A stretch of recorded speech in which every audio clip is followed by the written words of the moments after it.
Às vezes, o véu que separa a normalidade do inexplicável é tão fino que mal o percebemos. Ele pode estar nos sussurros da cidade que nunca dorme, nas vidas que cruzamos diariamente, ou na tranquilidade ilusória de uma noite de sexta-feira. Sejam muito bem-vindos ao Vozes do Invisível, o seu portal para as histórias que desafiam a lógica, os mistérios que persistem e as vozes que clamam por serem ouvidas. Se você é apaixonado por enigmas, por crimes não solucionados e por aquelas narrativas que nos fazem questionar tudo, então você está no lugar certo. Hoje, vamos desvendar um caso que já se tornou um eco fantasmagórico nos corações de muitos. Um caso que, por sua natureza perturbadora e suas pontas soltas, se recusa a ser esquecido. E para que mais pessoas possam se juntar a nós nesta jornada pelo desconhecido, eu peço que você já deixe o seu like neste vídeo, se inscreva no canal e ative o sininho para não perder nenhuma das nossas próximas investigações. Sua interação é a voz que amplifica estas histórias. Agora, respire fundo. O que você está prestes a ouvir pode mudar a sua percepção sobre a segurança, sobre a verdade e sobre o que realmente significa desaparecer. Às vezes, o maior mistério não reside nas lendas urbanas esquecidas pelo tempo, nem nos arquivos empoeirados de crimes seculares. Ele pode surgir de onde menos esperamos, no noticiário que interrompe nossa rotina, na vida de uma família que até então era tão comum quanto a nossa, no pulsar de uma metrópole que, sob as luzes brilhantes, esconde sombras profundas. Hoje, aqui no Vozes do Invisível, somos compelidos a mergulhar em um desses mistérios, um caso que abalou a cidade de Goiânia em meados de 2023. Uma narrativa que, mais do que expor os limites entre a vida e a morte, entre a luz da razão e a escuridão do inexplicável, nos confronta com aquilo que permanece suspenso no ar, sem respostas claras, apenas com o eco inquietante das perguntas. Estamos falando de Isadora Rodrigues. Uma jovem de 19 anos, uma vida inteira à sua frente, repleta de planos, de sonhos, de risos que ainda ecoavam nos corredores de sua casa. Isadora era a personificação da juventude vibrante de Goiânia. Estudante universitária, cursava o terceiro período de publicidade e propaganda em uma instituição renomada da cidade. Sonhava em trabalhar com marketing digital e criar campanhas que transformassem o mundo. Ela não era uma figura anônima. Tinha um círculo de amigos vasto, era querida por colegas de faculdade, tinha uma presença ativa nas redes sociais, onde compartilhava seu dia a dia, suas paixões por música indie e seu amor por passeios de bicicleta no Parque Flamboyant. Seus pais, Ana Lúcia, de 48 anos, uma professora de ensino fundamental, e Marcos Rodrigues, de 52, um representante comercial, a descreviam como uma filha dedicada, um pouco impulsiva, como todo jovem, mas com um coração enorme e uma alma cheia de luz. Até que, de repente, o caminho de Isadora se perdeu. Não foi um desvio sutil, mas um mergulho abrupto em um enigma que até hoje assombra familiares, amigos e os mais experientes investigadores da Polícia Civil de Goiás. Um enigma que parece ter sido cuidadosamente arquitetado, deixando para trás apenas rastros confusos e uma sensação avassaladora de impotência. Prepare-se. O que você vai ouvir a seguir não é apenas mais uma história de crime ou mistério. É um mergulho profundo nas camadas mais obscuras da condição humana, nos segredos que as cidades guardam e, acima de tudo, na dor insondável de uma família que busca, desesperadamente, por uma verdade que insiste em se esconder. Era uma noite comum de sexta-feira, em 17 de março de 2023. Goiânia, como de costume, pulsava com sua energia inconfundível. Os bares da Rua 140, no setor marista, fervilhavam com a alegria contagiante da juventude. As avenidas, como a T-63 e a Ricardo Paranhos, estavam iluminadas, cortadas pelo movimento incessante de carros, motocicletas e pessoas que, após uma semana inteira de estudos e trabalho, buscavam a diversão. A brisa da noite, ainda quente para o início de outono, convidava à descontração. Isadora Rodrigues, como tantas outras garotas de sua idade, queria aproveitar a noite.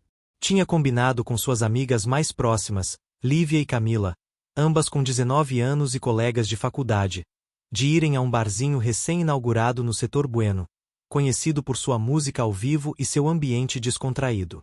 Lívia, Em seu depoimento à polícia, descreveu Isadora naquela noite. Ela estava super animada. Tinha se arrumado com todo o carinho, um vestido floral leve, cabelo solto, maquiagem discreta. Postou uma selfie no Instagram antes de sair de casa, com a legenda: "Sextou com as melhores." Nada, absolutamente nada parecia fora do normal. Pelo contrário, ela irradiava alegria. Mas o que começou como uma noite de distração, de risos e brindes, logo se transformaria em um dos maiores e mais perturbadores enigmas recentes da capital goiana. O ponto de encontro era o Canto da Lua, um bar popular entre os universitários. Elas chegaram por volta das 21 horas. Beberam alguns drinks, conversaram sobre a faculdade, sobre os planos para as férias, dançaram algumas músicas. Camila, em seu relato, lembrou-se de Isadora recebendo algumas mensagens no celular, mas sem parecer preocupada. Ela só dava umas olhadinhas rápidas, respondia e voltava para nossa conversa. Nada que chamasse a atenção. A madrugada avançava. Por volta das 2h30 da manhã, Lívia e Camila decidiram ir embora, pois teriam compromissos no sábado. No entanto, Isadora, segundo elas, parecia querer estender a noite. Ela disse que ficaria mais um pouco, que estava conversando com alguém e que pegaria um carro de aplicativo para voltar para casa. Foi nesse ponto, exatamente nesse momento de despedida, que a escuridão do caso Isadora Rodrigues começou a se instalar. O trajeto de volta para casa, do setor Bueno para o setor Novo Horizonte, onde Isadora morava com a família, deveria ser simples. Poucos quilômetros, uma corrida de aplicativo que levaria no máximo 15 a 20 minutos, dependendo do trânsito. Mas Isadora nunca chegou. A angústia começou a tomar forma nas primeiras horas do sábado, 18 de março.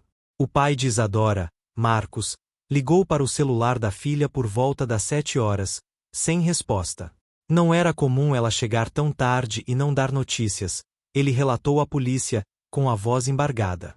A mãe, Ana Lúcia, revirou a casa, ligou para Lívia e Camila, que confirmaram a despedida no bar. O desespero se instalou. A busca por Isadora, inicialmente familiar, rapidamente escalou. Os pais registraram o boletim de ocorrência de desaparecimento. A Polícia Civil, através da Delegacia Estadual de Investigações Criminais, DEIC, iniciou as diligências. O primeiro passo crucial foi a análise das câmeras de segurança do entorno do bar e das principais vias que Isadora poderia ter percorrido. E foi aí que a primeira imagem dela, a última imagem dela viva capturada por uma câmera de segurança, trouxe um calafrio. Por volta das 3h15 da manhã, uma câmera de um estabelecimento comercial na Avenida T63 registrou Isadora. Ela não estava em um carro de aplicativo. Ela estava caminhando sozinha, aparentemente desorientada. A cena, granulada e em preto e branco, mostrava a jovem com o vestido floral, mas a postura era diferente daquela jovialidade descrita pelas amigas. Alguns segundos depois, uma outra câmera, mais adiante, a registrou novamente. Ela parecia apressada, quase correndo. E em um movimento rápido, virou-se para trás, como se estivesse sendo seguida, ou como se estivesse verificando algo. O detalhe mais perturbador foi relatado por um vigia noturno, José Carlos, de 55 anos, que fazia ronda em uma loja de conveniência próxima. Ela parecia falar sozinha, ou no celular, mas estava gesticulando muito, com as mãos no cabelo. Achei estranho para aquela hora da madrugada. Poucos minutos depois dessa última imagem, o celular de Isadora Rodrigues desligou. O registro da operadora de telefonia confirmou o horário exato, 3h28 da manhã. Esse foi o último sinal de vida da jovem. O último ponto de contato com o mundo. A partir dali, o silêncio. Um silêncio que se estenderia por horas angustiantes, até a notícia que ninguém, absolutamente ninguém, queria ouvir. Na manhã seguinte, o sol de Goiânia, geralmente tão acolhedor, parecia implacável. Os pais de Isabela, com a ajuda de amigos e vizinhos, percorreram hospitais, delegacias, pontos de ônibus, estações de metrô. A cada minuto que passava, a esperança diminuía, dando lugar a um pânico frio e paralisante. Nenhuma pista concreta. A polícia mobilizou equipes, mas a cada telefonema dos investigadores, a resposta era a mesma. Ainda sem notícias, Dona Ana. Horas mais tarde, pouco depois das 14 horas, a notícia que selaria o destino trágico de Isabela. O corpo de uma jovem foi encontrado. A ligação veio de uma viatura da polícia militar que atendia a uma denúncia de moradores. O local era um terreno baldio, escondido por um muro pichado e um emaranhado de mato alto, a poucos metros de uma avenida movimentada, a Avenida Rio Verde, na divisa entre o setor Novo Horizonte e o Jardim Atlântico. Um lugar que parecia, ao mesmo tempo, banal e assustador.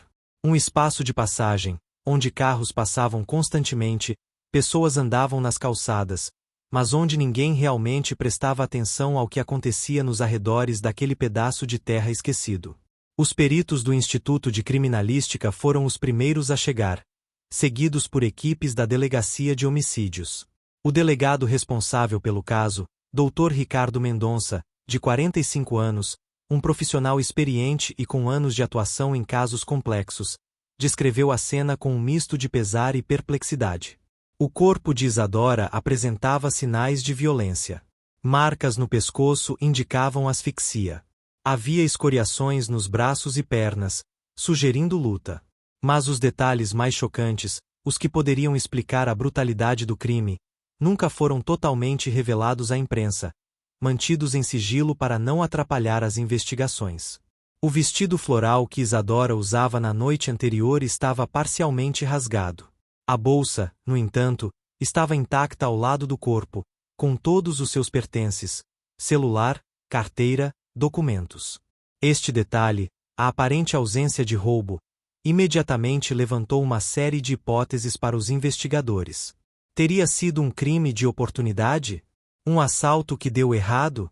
Um encontro marcado que tomou um rumo trágico? Ou algo muito mais obscuro, pessoal, motivado por rancor ou vingança? As perguntas começaram a se multiplicar, e as respostas, a se esquivar. A notícia da morte de Isadora Rodrigues chocou Goiânia. A Polícia Civil, por meio do Dr. Ricardo Mendonça, anunciou à imprensa que trabalharia incansavelmente para chegar aos culpados, garantindo que nenhum esforço seria poupado. No entanto, com o passar dos dias e das semanas, as contradições se multiplicaram, e a teia de incerteza se tornou cada vez mais complexa. O primeiro ponto de discórdia estava nos depoimentos das testemunhas. Aqueles que viram Isadora caminhando sozinha na Avenida T-63 divergiam em seus relatos. Alguns afirmavam ter visto a jovem entrar em um carro escuro, um sedã, com vidros fumê, que parou bruscamente ao lado dela. Outros, insistentemente, afirmavam que ela seguiu a pé, apressada, olhando para trás a todo instante, como se estivesse fugindo de algo ou alguém. O vigia noturno José Carlos, após ser ouvido novamente, mudou parte de sua versão. Naquela hora, na escuridão, com a distância, eu não posso ter certeza se ela estava falando no celular ou se estava gesticulando para alguém que vinha atrás. Minha memória pode ter me traído.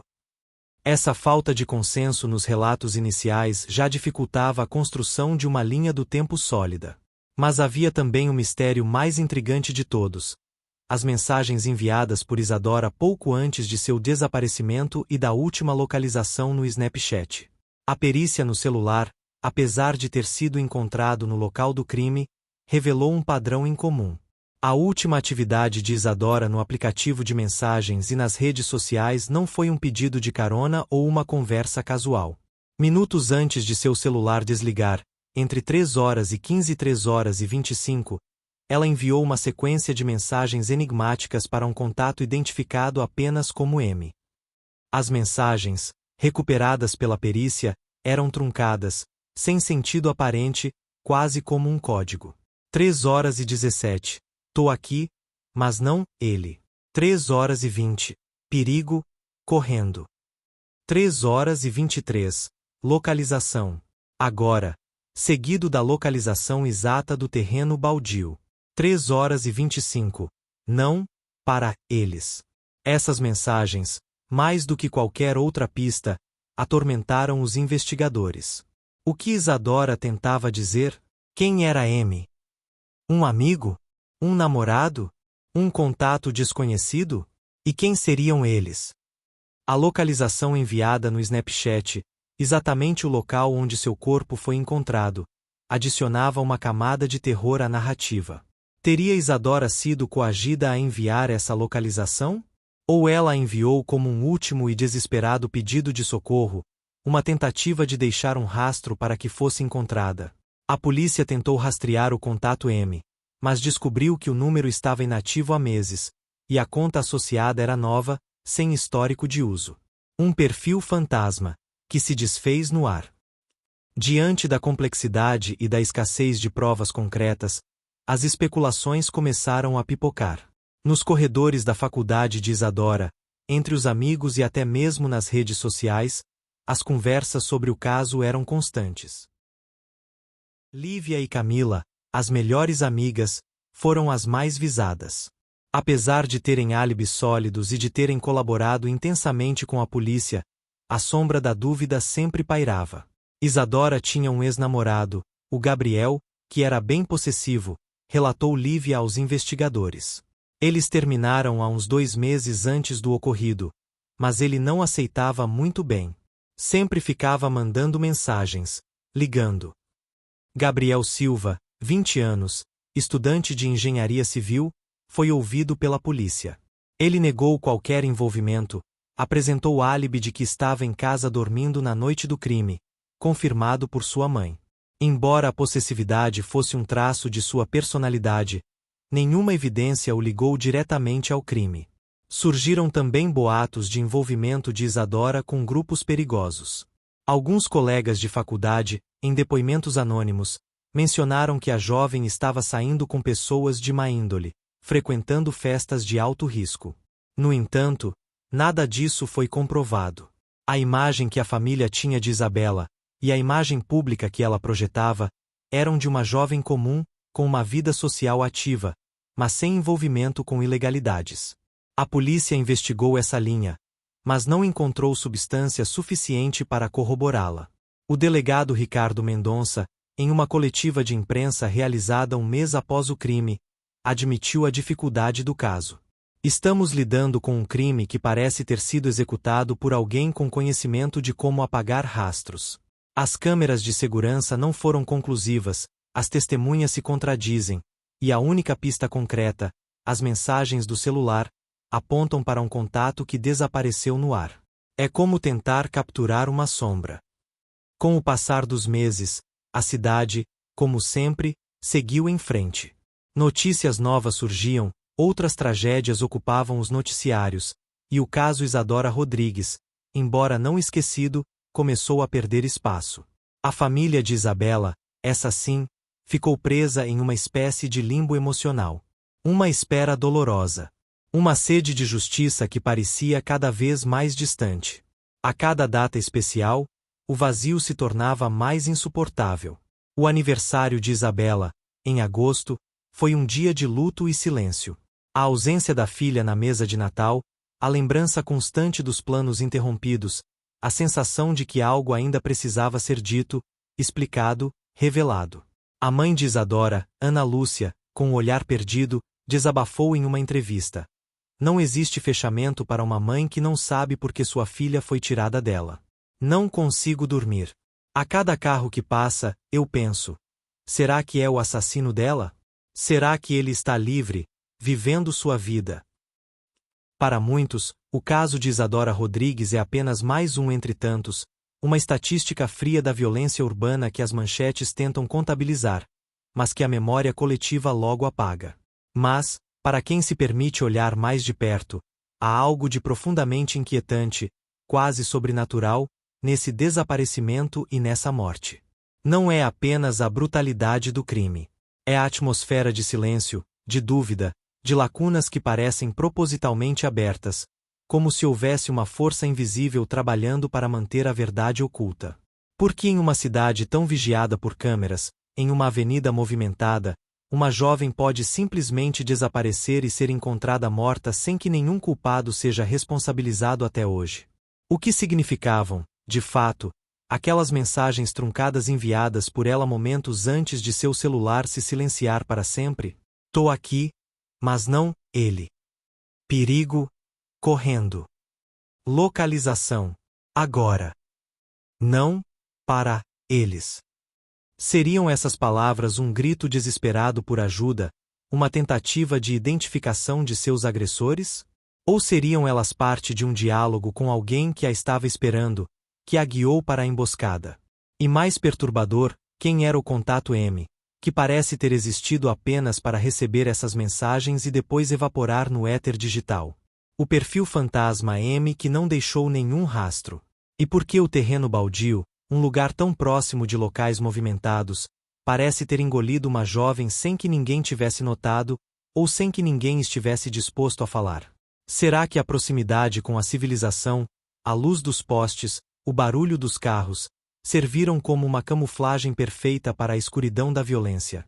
No Vozes do Invisível, gostamos de lembrar que cada caso é mais do que um número frio, mais do que uma manchete sensacionalista que desvanece em poucos dias. É a vida real de alguém que respirou, sonhou e acreditou no futuro. É a dor de uma família que segue dilacerada. É uma ausência real, uma ferida aberta que ainda ecoa nas ruas de Goiânia. A cada vez que sua história é lembrada, que seu nome é pronunciado, uma ferida se abre.